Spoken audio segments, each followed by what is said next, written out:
Hi, it's Mary Kay, and I thought I would show you what I've been doing with my laminator. I recently dug it out and started using it again. Last month was the first month I did that, and I've just been having a lot of fun with it. Some background on it though. I bought a whole bunch of laminating pouches of all different sizes. They're Purple Cow's brand, and about 10 years ago, maybe more than 10 years ago, a paper store had them all on a table that just said, make me an offer. So I don't know what I paid for these, but it can't have been much at all. And there are a lot of them, which gives me the freedom to kind of experiment in a way that you might not want to do if you had a precious amount of paper or lamination pockets, because I also get double all the paper. And also they were in my garage for 10 years or more. And I live in Colorado, so the temperature swing is as much as 90 degrees from one week to the next sometimes. So I didn't think that they were going to be any good, but they're fine. So there's a tip too, that lamination pouches can endure a lot of temperature difference. So what I did was, so I got the A5 Dori. This is the first month we've had this. And I got it this month just to see what it was like and see if I thought I wanted to use it. I normally use a B6. But so my progression has been, I started in A5 rings. We didn't even have traveler's notebooks back then. I started in A5 rings. Personal rings has always been too small for me. I write big and I need some real estate, but A5 rings was really heavy and not very portable. And because I did want to take it place to place, Christine leaves hers on her desk and uses it mostly as a desk planner, but I switched to the standard Dori when we came out with that, and I really liked it. I liked the portability of it, being able just to pick it up and grab and go, and it's not as heavy, and I liked it a lot. But I don't like the tall, skinny proportion. That doesn't please me. So as soon as we came out with the B6, I switched never to look over my shoulder because I like the proportions of that better. Having said that, the proportions of this are good too. So I'm going to test it out and see what I think of this one this month. So you've probably seen some other unboxings, so you've already seen this gorgeous art. With the paper cranes, my special favorite. Look at that. But I don't have an A5 cover, and I couldn't bring myself to buy one, even secondhand, without knowing if I'd actually use this size. So I set out to use my laminator to make a cover. So the first thing I did, like I said, I have plenty of paper, so I have matching sheets of paper. So the first thing I did, my first attempt, was to take 2 pieces of paper and cut them to the size of the booklet. So I just use the booklet as a guide. That's the size of the cover of the booklet. And put them in my laminating pouch. And I left a gutter like that.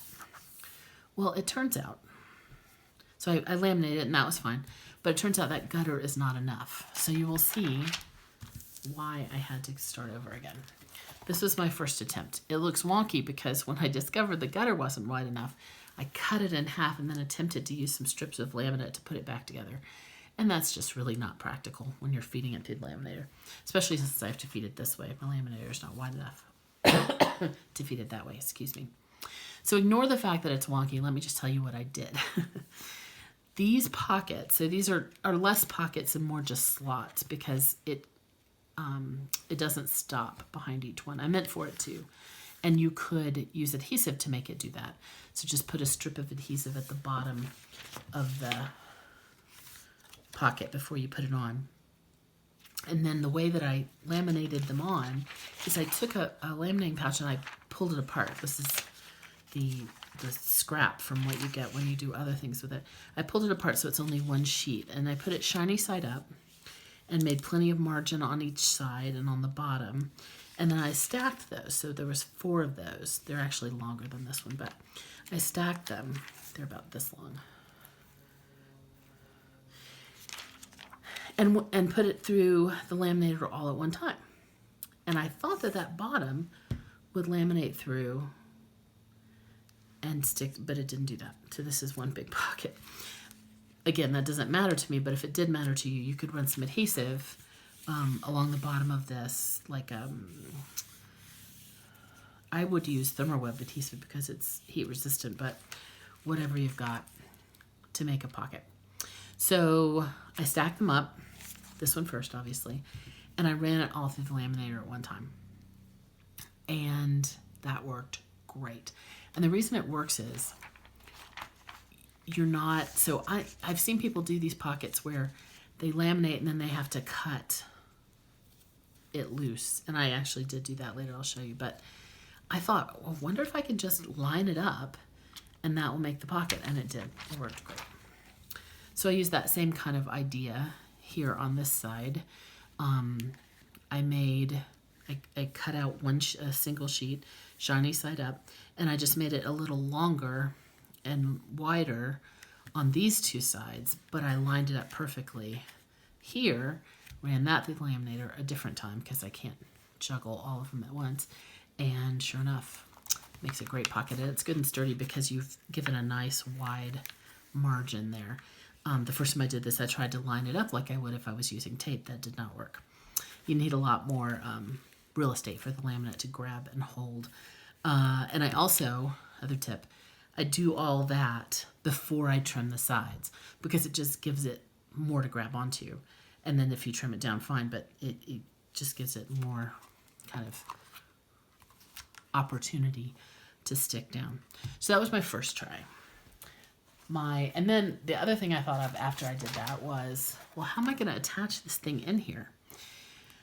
I didn't want to put holes for a string, I didn't think. I didn't want a string on the outside, which was the only way I could think to really just have one string here. I don't know. I didn't dig the options. And then I thought of making kind of a pouch or a slot for the booklet to slide into. So I did that. And the trick is you want to line the spine of the booklet up to about the middle of your gutter. Oh, and you'll notice I made a bigger gutter this time. I learned that lesson, so I made it wider. Pretty much as wide as it would allow me to. Back to this. So because you only have, mine are 12 by 12, you only have so much room. I guess if you had 11 by 14, you could do a little more, but I had to have enough on the outside to grab, and then I also had to have a decent gutter, so I had to work with that. And then, and this is a little tricky, but totally doable, you put the back cover into the back parts. It never wants to really go down until I close it. There we go. And then you have a cover that's holding your Dori in. That's pretty exciting. And then here, I think I have to take the Dori back out to show you this. I think I can do it with it. That noise you heard was the laminate wanting to come loose up here. So if I had this to do over, would make an even bigger gutter up here. I'm going to use some adhesive up there, I think, to try to get it to stick. Probably some liquid glue on the laminate itself. But the thing I wanted to show you was how I cut these slits. So it didn't bother me that those pockets weren't really 4 pockets because all I really want is an opportunity to stick my fabulous clips that I'm not using at the top in here for storage and display. And we get a lot of clips this month. So I have something to show you. If you don't want to see what's in the Planner Classified, close your eyes. But these came in that, and I just think they're fantastic. I couldn't believe how much stuff was in the kit this month. Okay, you can open your eyes again. All right, so the way that I did that slits was really easy. I grabbed a piece of cardboard. My son is applying to college, and we have 1,000 of these mailers. I can't even imagine how many trees have been killed. So I have a slot here and a slot here. I'm going to put one up here. And I just used a metal ruler and a craft knife. And the key to this, I have found, is to press really hard on the ruler. You want to really keep it firm because the first time it slips, see, it wants to slip. And then just cut a slit. And there you have it. So you can put your clips on. And then the other thing I did was this pocket, and I did it much the same way as those others. I took the single sheet of laminate, shiny side up, and I cut the top and this part even with the paper, and then left an extra border on the edges and ran that back through the laminator another time. Oh, and the other thing I forgot to tell you was everything except the yellow was one lamination. So I lined this all up. I actually used a little adhesive in the corners to keep it where I wanted it before I fed it through. And I ran it through the laminator. And then I used my craft knife and just ran across here to make that pocket. So inside, that's bare paper. And I've seen other people do that. And like I said, I was trying to come up with a different plan. So that is the one I can actually use. And then in the process of making that one, I made more mistakes. So I trimmed this one down, and this will be the cover, the wrap for my B6. But what I did wrong that time was, excuse me, I cut this piece as wide as the cover. That's what this piece was. And then it's almost impossible to get in and out.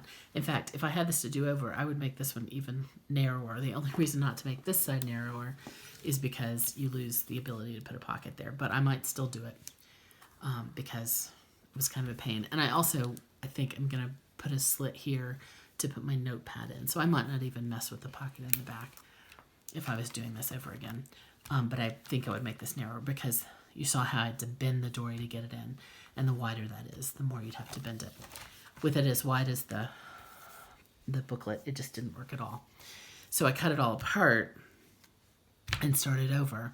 I went through, so everything but this piece went through the laminator at once. And then I used the craft knife to cut this little slit. And then I cut the slits just like I just showed you. Actually, I think in this case, I cut the slits before I laminated it, and then I just had to use the craft knife to open them back up. I didn't have to stick the college mailer in there to do it, which is good because it's narrower and harder to get things into. And then pocket the same exact way as the other one. So that is my fun with lamination. If you have, one other thing I want to show you. I always forget this. So this is from Fresh Cut this month, and it's the wrap from my B6. But I wanted to show you, I don't know if you can see, that I made clear pockets. And this was actually my first idea. This is why I got the laminator out, to see if I could make this work. Because I always make some pocket folders. And I wanted to see if I could make them clearer, just really like the way that looks. So it really wasn't hard. It's the same principle as the paper. But in this case, you take the doubled laminated sheets. So we'll just pretend this is a pocket. You take that and you cut out the shape you want. So I happen to like my pockets like a secretarial pocket with the cut, but you could do a plain pocket. You could do a pocket with a little thumb hole out of it, whatever you want to do. Whatever the shape is, you cut that out of both sheets together. I recommend a paper cutter, and I recommend going very slowly. My rotary cutter will cut through this pretty well, but if I go too fast, it will crumple up at the end every time. So you cut that out like you want it, and then you take the bottom part. So you've got the shiny side up and down, and the rough side together on the middle. It also picks up a bunch of junk. So just take the top off and set it aside, and then take the bottom piece and just trim a little bit off. So trim, like a 1/2 inch on the bottom and on the side, put them back together, lining up these edges, run that through the laminator, and then the lamination will stick to itself to make this pocket, but it'll stick to the previously laminated piece where you cut it away. So that is my fun with lamination. Let me know if you have any questions. Thanks for being a part of Cocoa Daisy.